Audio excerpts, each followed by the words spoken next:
When orange juice is consumed, it slowly enters the body through the mouth and throat. The juice then travels downward and reaches the stomach. In the stomach, digestive enzymes begin breaking down the orange juice. After digestion starts, the nutrients move forward into the small intestine. The small intestine absorbs these nutrients directly into the bloodstream.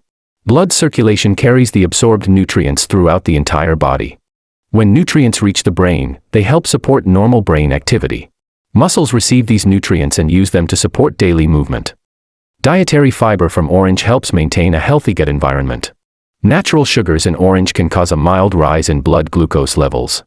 Excess intake may place temporary stress on the digestive system.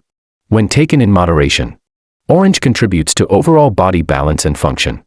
After consuming orange, immune cells get activated, supporting the body's natural defense. Water and nutrients from orange reach skin cells, helping maintain hydration and healthy skin. Nutrients from orange circulate through blood to muscles and organs, providing steady energy.